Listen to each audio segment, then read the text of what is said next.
Can your farm pass this financial stress test? We're talking about the numbers, and we're talking about keeping your farm viable and in operation for the next year or decade. Got a great one for you today, and it's very timely. This special episode of XtremeAg's Cutting the Curve. Welcome to XtremeAg's Cutting the Curve podcast, where real farmers share real insights and real results to help you improve your farming operation. And now, here's your host, Damian Mason. Hey there, welcome to another fantastic episode of XtremeAg's Cutting the Curve. This is a good one. This is not the stuff that we love talking about. I get it. We like talking about bushels, and we like digging in and getting our hands dirty, and agronomics, and you know what? All that cool stuff, and soil, and the farm. Well, you know what? There's none of that stuff if your books don't work. Stat that we just talked about before we hit record. 40% of farming operations are likely to not get approval from their lender for an operating note in 2026. This is tragic. This is bad. But you know what? This is also business, and maybe we can address this. That's why I've got Jeff Janssen. He is with XtremeAg Financial Services out of Dunlap, Iowa. He's joined by XtremeAg patriarch, founder, Kelly Garrett. Kelly uses Jeff Janssen for his financial consultation for his farming operation. We know things are a little bit tight right now. We know things are snug. We're talking about a financial stress test that any business would have to do in times of declining revenue and, say, persistent expense. So, Mr. Janssen, did I set that up right? Yes, you have. All right. Before we get into the numbers, Kelly, by way of introduction, we had him on a webinar. Jeff Janssen was on the December XtremeAg webinar. If you're an XtremeAg member, you can watch the replay. If you're not, for $750 a year, you can be an XtremeAg member. You get to watch the replays of our webinars. You go to Commodity Classic for free, and you can also attend our data conference January 25th and 26th in Davenport, Iowa for free, and you really should consider doing that. But anyway, Jeff was on there, and we did financial stuff, and I said, let's do a podcast episode also to take this step further. Jeff is your guy that keeps you solvent. Jeff is a great financial analyst, works with Jared. When I started with Jared, you could either take just his marketing advice or you could add in the small per acre charge for Jeff services as well. We took both of those at that time. And I jokingly say, with some truth to it, but I jokingly say, Jeff is way more important than Jared because of the information we get and the aggressive nature I have. The data I get from Jeff is second to none, and Jeff is more now than a financial analyst. He is he's my therapist. And our balance sheet is doing fine, but I can't hardly spell the words cash flow. And Jeff has to talk me off the ledge about 2 times a week because I get worried about cash flow in this economy. Yeah, so that's the big thing, and we hear about this, and we're going to get into all that, Jeff. So to set the show, we're going to go through specific examples that you do with your clients, farmers, that are, here's the stress test, and we go through and we go, let's look at this, let's look at this. So that's what we're going to do. So if you're listening or watching, get your pen and paper out, because again, this episode might save your farm. I'm not being dramatic. This episode might save your farm. We all know what the financial numbers look like. We've heard about this. We just got the $12 billion announced from the federal government, and that's the fourth payment, I think, that's been announced in 2025. We're heading into 2026. It's a true story. You said that. You heard 40, I heard 50% of farmers that may not get their operation loan renewed. That's a real number, right, Jeff? Yes, it is. And I think, it's not so much, focusing on that 40%, but that 40%, you need to be aware. You cannot show up to your banker and say, boy, I hope things work out for me this year. It's too late at that time. So I think kind of our point of doing this is you need to be prepared in these lean years to make sure you are aware of your financial situation so you can make the right moves during the year to put yourself in the best position at the end of the year. So it's planning ahead and not just showing up and finding out at the end of the year. So let's go ahead and start at the beginning. Kelly went ahead and said something about balance sheet. Okay, most farmers are like, and I heard a saying, I was at the Kansas Ag Bankers Conference a decade ago. If you got the dirt, you can't get hurt, meaning the banker says, well, it's okay. I'm not going to lose anything because I've got collateral over here in the soil. And too many farm operations sort of thought that way. Well, I've got good assets. I own, 100 acres, 1,000 acres, whatever that number should be. The problem is those are balance sheet items. Balance sheets don't pay bills. And I think we talked about that in our webinar. Cash flow pays bills. So let's just kind of start there, and then you can start going through your stress test, because I think it's important, big picture. Yeah, my farm's okay. Well, your farm's okay in terms of the holdings, but what about the revenue versus expenses? And I think that's an important one, right? Yes. So I'll take a look at just say for 2025, and We have our numbers for cost of production from JCAG Financial Services, but I thought I would just grab some numbers that were industry standards. Iowa State University cost of production for a corn crop is $1,015 per acre for 2025. Well, if you take a look at across the board, what we would do on a stress test to say, what yield do you think that you can generate this year? 175 up to 240, 250. Well, you start looking at that cost of production standard. If you look at if a low yield, 175, your cost of production is 580. Kelly, can you get 580 for your corn today? We cannot get anywhere near 580. 200 bushels an acre, cost of production is 507. We still aren't reaching that. Cost of production, if you can grow 225 bushels an acre, 451. Now we're getting closer. So at the end of the day, it's matching up what your costs are with what your yields are and determining what that cost of production is and what that revenue is needed to cover your costs. While we're talking about cost, because this is a mistake, and we're not throwing barbs at anybody. Kelly made the mistake. Farmers are notoriously bad at calculating cost of production, and this is something we've joked about. Gene, Kelly's father, who's no longer with us, said, "How the hell did you get $900 in a soybean crop?" When Kelly says $900 to grow a crop of soybeans. So go through what those cost of production really need to entail, because I'm sure that there's somewhere, and it says, well, it's $1,015 from Iowa State, but I'm over here farming in, whatever, Kansas, and there's no, only $500 to grow a crop of corn here. Well, is it really? So let's talk about what is factored into cost of production that farmers notoriously do not calculate. Yep. So like I said, so this is based on what I like about this is they're using a bushel per acre that you can yield. So a farmer, yes, a farmer that your yield is maybe only 150 bushels an acre in your region, your cost of production is not going to be this high. But here in Western Iowa, 210 bushels an acre, pretty standard. I'm looking at this, their land costs on here are $322 an acre. That's all in. That's a combined rent and what you own. So when we look at Kelly's, we look at both what he rents, what he owns, and comes up with an all-in land cost on there. Machinery on here is about $110 an acre. I think that's a little bit light, but again, this is an Iowa State average. Inputs, they're variable depending on where you are. So I guess there's not a lot that we can move there. But the bigger part where I feel a lot of these get missed are, Kelly's family is growing now, but, the family living often gets missed. Is there somebody working off the farm? So there's a lot of additional expenses outside of what I say the direct costs are, your land cost, machinery cost, inputs, crop insurance. Now that's your standard direct cost, where a lot of these other costs come in are your indirect cost, your family living. Do you travel? How do you want to live? What kind of house are you living in? So there's a lot of other considerations. You can see where I would factor those out of cost of per acre production, because I would call those lifestyle issues, et cetera, or maybe just set aside a certain amount that I need to exist. But I think that's the challenge with that. That's why that one gets scoffed at a little bit. Yes. Yep. So I think, if you look at the situation, so let's just say you're a 3,000 acre farmer and you're going into 2026 and you have a 210 average yield that you might generate this year. And just looking at what we can get for a December price down the street here, about 435, you're going to generate $2.7 million of revenue. With that standard cost of production, 1,015, that's over $3 million of cost of production. That's a shortfall of $300,000 on this year, or about $100 per acre using an average yield. Now, I asked this question to our other finance girl in the office before I came, and I asked Kelly this question to see what his answer is. Kelly, if you're going to grow 210 bushels per acre and lose $300,000 next year, what are you going to address first? Revenue or expense? I'm going to try to address expense because I don't know if I can address revenue. You have to address expense. Yeah. Yep. So then, because the point is, otherwise you're so locked into having to achieve a certain yield that you're going to be chewing your fingernails off, saying, "Oh, holy shit, the rain didn't come," or whatever that thing should be. So the first thing you can address is expense. Yes. Now, I had a bet. I said, I bet you Kelly says, well, I'm going to outgrow that. I'm going to grow 225 bushels next year. He's going to do whatever he can to outgrow that shortfall.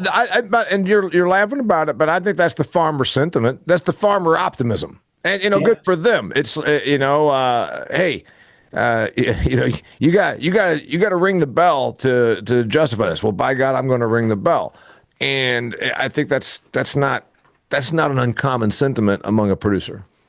I would like to think that I can ring the bell. The reason I said I'm going to address expense is because that's a known quantity. We don't know what the weather's going to be, things like that. We can't guarantee the yield. I would have some optimism that I can, but when we're addressing a $300,000 shortfall, let's see how much we can carve out of those expenses to do that. That's what Vern and I are doing for this year on our farm. Yep. So the first thing we did, Jeff, just to clarify, was we looked at the first thing you did was looked at cost of production. Is that the very first thing? Okay. Yes. Okay. So the very first step on the financial stress test is look at cost of production and don't just count cash rent and crop inputs and what else would it be? That's it. Because remember, machinery. Yeah. Farmers don't count machinery. Well, that tractor's paid for. But right. So go address that, because I hear that all the time. Well, I don't have an expense. I don't have an expense because you know what? My machinery's paid for. I don't think enough fuel gets put in there, and I don't think enough repairs gets put in there. I don't think enough insurance gets put in there. Things like all of those things. Depreciation. Yes. At the end of the day, like there's not a transaction that goes through our checking accounts that he doesn't put somewhere. And you have to do that. You have to do that because if the farm is generating all of your living, if the farm is generating all of your income, how's that? Everything that gets spent needs to be attributed back to an acre somewhere. Is it really a cost of production? Driving my pickup down the road or going on vacation? No, that's not really a cost of production. But that acre has to produce that cash flow to do that. And it's got to be figured in there.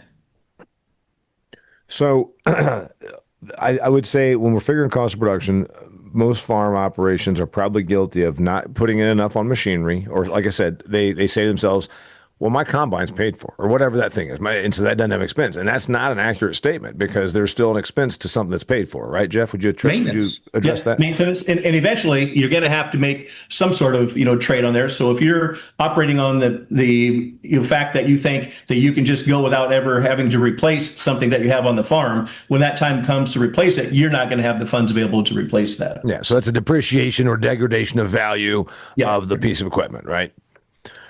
Okay, what about so figure out cost of production. Oh, and then labor. Farm folks are pretty bad usually about attributing it to labor. But you think do you count labor, or do you just say, no, that's your return?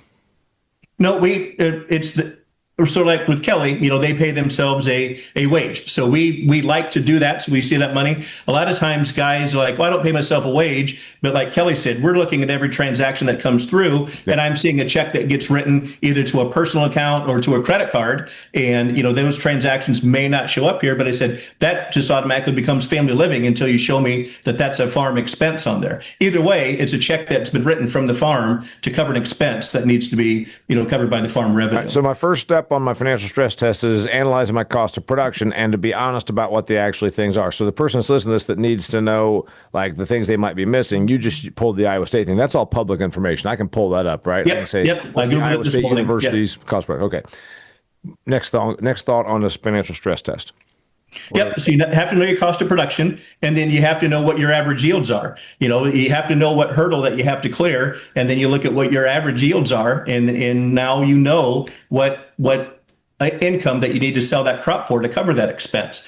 Now, with these shortfalls, a lot of time, we'll talk to guys, leaving Kelly completely out of this with his multiple entities. I'm like, what are some other things other than just grain sales that you can do to offset this? We talk about this quite a bit. Are you using a sprayer on these 3,000 acres? Yes. Can you go spray for somebody? Can you generate some more revenue with the equipment that you have? Because then now you're spreading out your expenses over more revenue streams, which then reduces that cost of production on your actual corn acres or your soybean acres. Okay, so we always tell guys, if there's other ways to make money with the machinery line that you have, find it. That's a good way to offset some of these shortfalls in these years. Okay, so spread expense. This is obviously the entire theory of expansion. The entire theory of expansion is I'm covering more acres with, I had to buy one new tractor, but I got, a 1.5 return on that kind of thing. So that's what we're talking about. Is the theory of expansion is you're spreading expense on more acres. That's exactly right. We did that this year. We rented a sizable chunk of land and we didn't get any machinery. We didn't need any additional machinery to do it, and so we lowered our machinery cost $25 or $30 an acre. Yeah. So, and then the considerations there from a financial stress test to expand, you are still paying more rent, you're paying more inputs, et cetera. So go through that, Jeff, if you will. When you're sitting with someone, it's neat to say, yeah, you're spreading the expense, your fixed expenses. Yep. Your fixed expenses of your grain bins, your tool shed, your shop, your tractors, et cetera. Yep. But I've also got to pick up another. I've grabbed the 80 acres or whatever that thing should be, 160, whatever, of new land. I've got to put all the crop out, and I've got to come up with all that. Yep. So the first thing we look at when Kelly approaches us with something like this, to say your land costs today, Kelly, are X. So we're just going to say $300 per acre just for easy math. Now you're going to pick up another sizable chunk of acres, and you're going to pay, let's just say you're going to pay more than that. Now your land costs are up to $310 on the entire farm. Well, you're already losing money here, on these numbers. Why are you picking up an additional, $10 an acre on land costs? Well, now we have to take that the next step. Kelly said, well, I could cover this new ground with the same amount of machinery that I have. Well, now those machinery, the fixed costs on those start coming down because now that machinery is running over more acres. Then you start looking at some of the other fixed costs around, the office around here, it's cell phones right here. Your cell phone bill, this is very small. It's not going to cost you more, to farm these more acres. So your fixed costs then slide down, not directly as they would on the land costs. So we say you might increase your land costs to pick up this additional ground, but by doing so, you're decreasing other fixed costs, which will hopefully kind of make the overall cost of production not take such a hit. Understood. All right. The client that comes in, potential client, then you've talked about obviously really knowing your cost of production, then knowing your average yield, and then that way you understand what the hurdle you have to clear, and being realistic, not the whole thing of I'll just outproduce it. It's very tough to you're outproducing a loss is very difficult. I think is your big point there. Yep. And I think, the other point that we'll get to, and obviously this is, Jared and our insurance team is, look at that price. I just grabbed, what a cash price thing I thought that we could get at the ethanol facility or whatever around here for next fall would be. Well, there's items that you can do during the year, whether it's, the type of crop insurance that you're using, the type of marketing plan that you have. Now you want to make sure that you are, at least if you are at a break even at this cost and at this yield, you want to make sure that you're protecting what that dollar is that you're going to generate for that crop. So that's where it incorporates our marketing plan. It incorporates insurance plans, kind of the whole facet to make sure that your risk mitigation is there to prevent you a drop in your price. Yeah, I want to hear more about that from Kelly also. But before I do, I want to remind you about our friends over at Earth Optics. Farmers, imagine that knowing your soil as well as you know your fields. Maybe you already do or you think you do, but maybe there's a lot of stuff happening out there in your fields you're not sure of. With Earth Optics, you can get the most precise soil insights in the industry. Clear, accurate data on fertility, biology, and compaction. No more guessing. Just the information you need to make smarter decisions, optimize your input costs, and boost your yields. Earth Optics puts the full picture of your soil right in your hands so you can farm confidently and profitably. Unlock healthier soils, stronger harvests, and a better bottom line. Go to earthoptics.com to learn more. Okay, here's what I want to know. This is all like, okay, that's fine.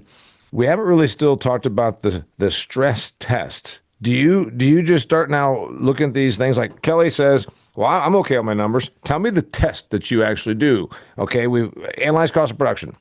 Go. Yep.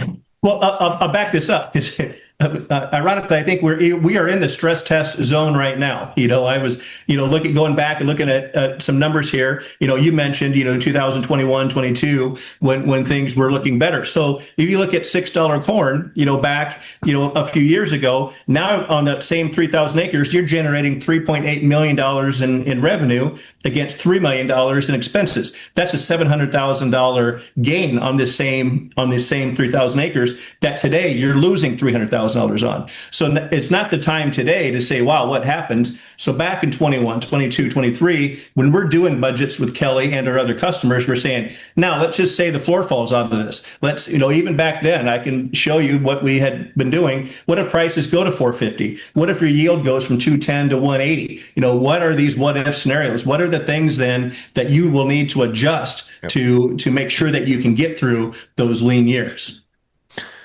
Kelly, tell me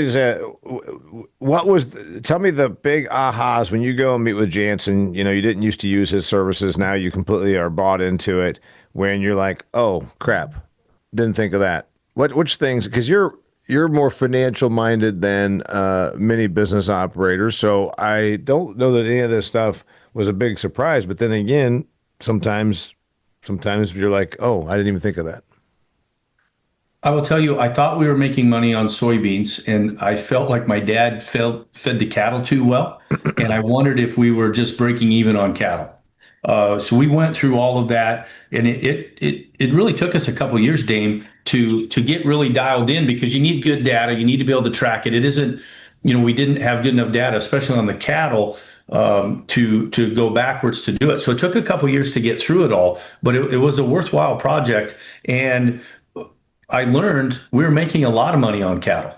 Even before this, going back into 21, 22, things like that, we were making a lot of money on cattle, and soybeans were pretty tough. I'll tell you, I felt like winter wheat was a break even. And so we kind of transitioned our farm, and now, we don't have many beans. My corn yield has suffered because of that.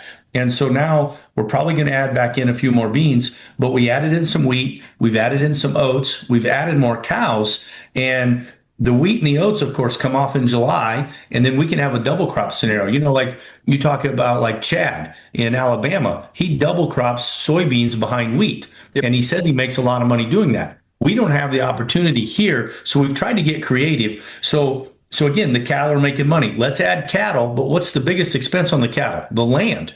So we added in some wheat. We've added in these oats. We're going to do things like that. The ground where we added the wheat and the oats, we took soybeans out. Now we're going to double crop the cows. Those cows are going to go on that wheat stubble, on that oat stubble. These are the aha moments that I have had working with Jeff on the stress test. How do we do more with less? And that's what we're trying to do. Jeff will tell you that my machinery cost is too high. Sometimes I don't think we attribute enough maybe to what KSX does with the spraying of the plant food, but then also because I have to go spray the plant food, I need more machinery. I need to get the crop out of the field faster because I need to go spray the plant food. So some of it is sacrifice, things like that. We have attributed more labor costs now to the cattle and things like that, really trying to drill down and have it become accurate. Jeff, you can continue, because there's got to be more tests than what we just talked about. You just went through cost of production, average yield, spread expenses, et cetera, et cetera. And the big one, obviously, is cost of production. Where else are we going? Where else do you take the operator? Storage. If I could, so like this year we put grain in bags for the first time. And you want to talk about an aha moment, we made 50 to 75 cents on basis and carry. So like Jeff's looking at the 2026 numbers here, and he looked at 437 corn. Right now, I would be confident or optimistic in saying, so I think is December 26 corn right now is like 457 on the board probably, and he's showing a 20-cent basis there. I bet I could improve that at least 15 cents right now just by putting that corn in the bag. And 15 cents isn't a lot, but then when I look at the labor cost and the bottleneck and things like that, and the difficulty it is to get that corn into the ethanol plant or into the market in the fall, there's I could add some revenue that way. Now, but it changes the cash flow. We're having a little trouble with that right now. We have 600,000 bushel of corn, Damian, in bags. Well, take that times four. You're talking $2.5 million of corn in bags, and I don't have the cash right now, and I need to get it to town to turn the bushels into cash. It's caused a little bit of a crunch. That's another aha moment where I'm like, boy, Kelly, you should have foreseen that coming there just a little bit. And I did foresee it coming. You're picking up money. Let's just talk about stress test. You're picking up money on the bushel because you're going to improve the basis, but you don't have it pre-sold, or you do have it sold? We did have it. We had it hedged. Yeah. We had it hedged, but we did not have it wasn't a cash sale. It was a hedge. Yeah. So we're picking up money on the bushels in December, but it sure would have been okay to have a couple of dollars in October when we're really used to them coming in. It caused a 60-day headache. And what I planned on doing was sealing the corn. Well, then the government shut down. You want to talk about a stick in the bicycle spokes on the cash flow perspective, Yep. right there. And that's not going to happen every year. But these are some of the aha moments that we've had in the stress test and how we're trying to do more with less. Okay, so storage and all that. By the way, the naysayer is going to say, well, yeah, but now you got a lot of labor getting that corn back out of those bags, and you're also going to have some loss. It's true. I don't think that we've had any more loss than we will coming out of a grain bin. Okay, and there is labor coming out of the bag, but you'd have it's less labor than trying to get it all delivered during the bottleneck and things like that. So it's a net positive all the way around. Okay. But that naysayer is not totally wrong, but I still say that the positives outweigh the negatives. Yeah. So the late meaning, and so someone's listening is like, what's he talking about? If you got a hired man waiting for an hour and a half every load to dump because it's the dump site's heavy, that's the problem. That's what you're talking about on the labor. Yes, the labor costs go up. There's an added expense there. Jeff, you've been ready to say something, I can tell. Yeah, no, I think, to go along with that stress test. So let's go back to that earlier example. You're just going to take the average cost of production for Iowa State, take an average yield of 210, and take a price of 437. You're going to lose $300,000 this year. That farmer that farms 3,000 acres. Part of our test then is if there's no way around that, now can your operation withstand that? So that's when we take a look at the balance sheet. We always, the cash flow, that's basically your working capital. That's your top third of your balance sheet. Now, if we talk to somebody and says, what if things do happen that you do lose that money this year? Well, what you don't want to do is start off the next year already being $300,000 in the hole and have to generate that, that now you just kind of compound that issue. We say, what are some things that you could do with your bank or other, creditors or other assets that you have in your balance sheet to pull that together? So the stress test is, if you do lose that money in this crop year, what do you have, on your farm that can generate? Do you have equity in land? Do you have equity in machinery? Are there pieces of machinery that you no longer need? So it's kind of taking that, you need to make that adjustment to your balance sheet to make you back to a one-to-one working capital. Okay, but I'll be the outsider that's questioning the logic here.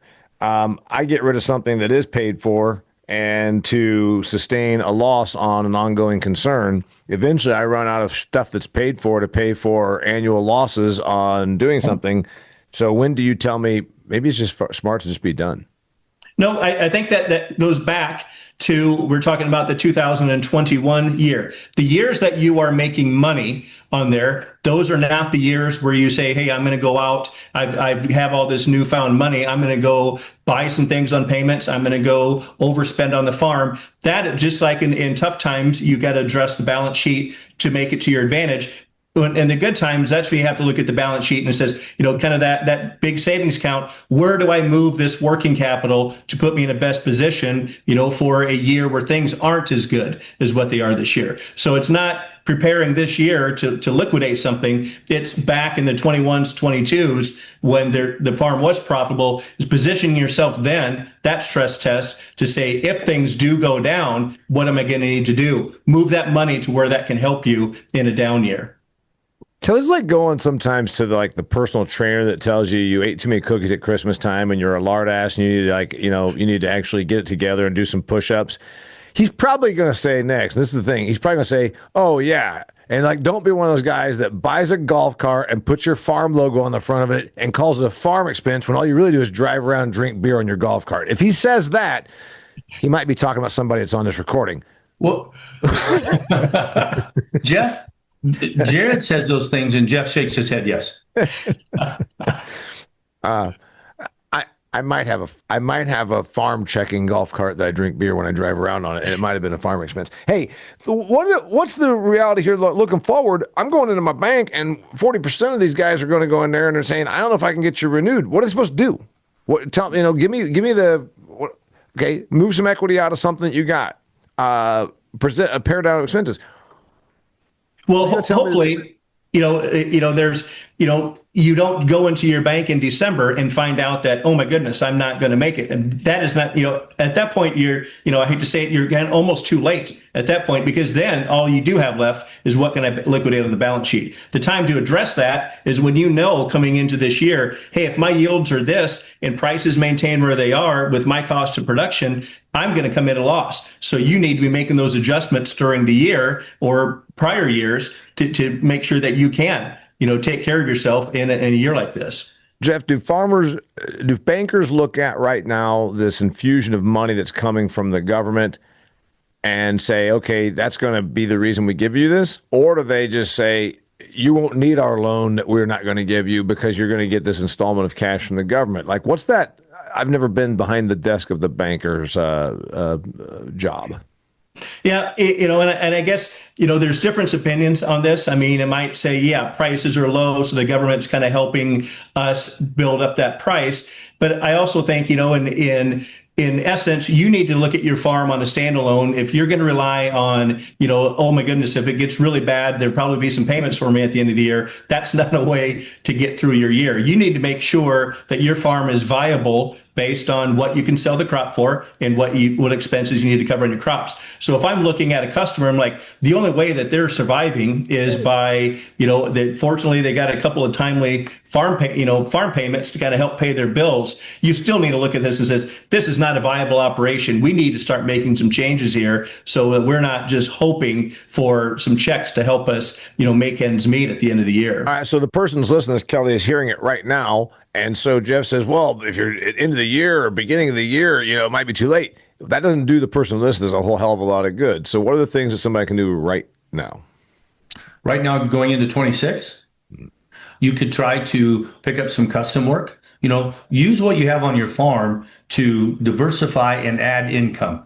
We do about 1,000 acres of custom work. The livestock has been great for us. If I was just a row crop farmer right now without the livestock and without my trucking business, I'd be in a world of hurt. I would be in a world of hurt. So pick up some custom work because you've already got the equipment. You probably have time, and now you're at least increasing revenue, and so that helps in terms of that custom work. That custom work does two things. Number one, Jeff's example here, if you're farming 3,000 acres, what if you pick up 750 acres of custom work, and then you're spreading your equipment cost over these extra 25% of acres? That's a significant advantage or accomplishment. Plus, there should be some labor that you could be able to take out of there. Maybe your cost of living comes out of the custom work instead of your farm. Do you have a truck? Do you have a semi that you haul grain with? Could you haul grain for the local elevator? Could you haul dry fertilizer for the local elevator? Things like that. Could you unhook your grain hopper and hook onto a tanker for somebody and go do that? That pays very well. Those are the ways that we have added to do those things. And again, if my family didn't do that, we'd have a real problem here. The livestock and the trucks are really carrying the water the last year or two. Okay, so custom work, a lot of folks could be able to do that. Diversification into livestock is going to be a bit more of a challenge depending on where you are, the assets you have, but also it could be diversification of other. This is not, again, I'm not being mean, but I'm 56. I remember there was a lot of farming operations that had to figure out creative ways to diversify in the whole 80s and 90s, and so it could be livestock, it could be, like you said, running trucks for whatever. Anything else you got there, Jeff? No, I think just anything that helps you kind of close that gap. I mean, any little bit of income that you can generate that doesn't come from your sold bushels reduces that cost of production. Mm-hmm.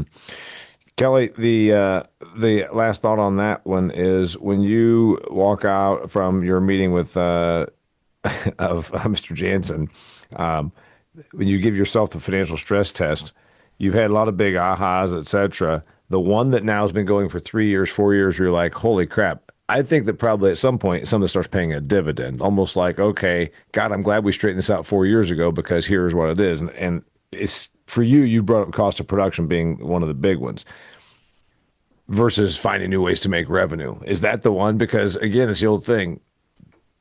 Is it the money out or money in that's the deal, the breaker? It's both, and what the reason we have flourished here lately, and again, things are tight, but the reason we flourished here lately is because of the things we addressed way back in 21. The things we addressed, the cattle were making money, and the soybeans were not. And let's look at what we had last year. We only had 100 acres of beans, and we more than doubled the cow herd. Mm-hmm. Look at the evolution that we've done in 4 years, and it's because of this. So we addressed the shortfalls, and we added in things that make money. So so that's where like your word flourish or your word dividend, that's where that comes from. We took out the bad and we added in more of the good, and you have to be open to doing that.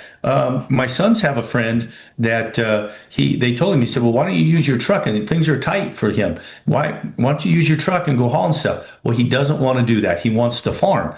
And I'm like, well, I want to farm too, but I also need to keep the lights on. You got to be open and willing to doing these things that are outside the box, and they can really make a big difference in the end. Jeff, closing thought. No, I think Kelly hit it right there. We have guys that do have some of these side businesses like Kelly mentioned, and we analyze those as well and say, you're spending 30% of your time, maybe in a truck. Well, let's look at that. You're not making much money in that truck. Can you take that 30% of your time and do something else? Is it get better routes? Is it, do something? So it's like Kelly mentioned, it's maximizing the resources that you have, eliminating the ones that are, not the winners for you, and finding yourself in the position to eliminate the items that are dragging your operation and capitalize on the items that are making you the money. And when the banker says, I'm not going to renew, you do have recourse. I think that's the big one, right? We hope we're giving some hope to the people listening to this. Like, all right, I'll go and retool some things and come back to you in the next 2 weeks. Yep, 100%. That would be the closing thought. Don't give up. Go retool some things and figure out how to eliminate some costs, figure out how to add some revenue. And I believe the banker wants to tell you yes, but you need to come. All he's saying is you need a better plan. Yep. And show up at the banker with a plan. If you just show up and say, you know what, I lost money and it looks like I'm probably going to lose money next year just looking at these industry averages. But if you go in there and say, but I have a plan to address this, I am going to start doing some things that can, make some benefit to my farm. And then they say, oh, he is thinking about this. They are aware of their situation. We need to, kind of partner with them to get them through this. I like it. We're going to leave it there. If you want to learn more about how to do this, or if you even want to pick up, some good advice from a paid consultant, if they want to hire you, Jeff, can they do that? Sure. Yep. We're always willing to talk to people and see what we can do to add value for them. How do they find you? They can get a hold of us, XtremeAg Financial Services. They can get a hold of my number through Kelly, or I can give it to you here. Or through XtremeAg. We'll put it in the notes. XtremeAg Financial Services. If you want to take your learning to the next level, remember I already told you should really become an XtremeAg member. It's easy. It's $750 a year, and you get access to guys like this right here. Kelly will pick up the phone and actually take your calls and help you with anything you have.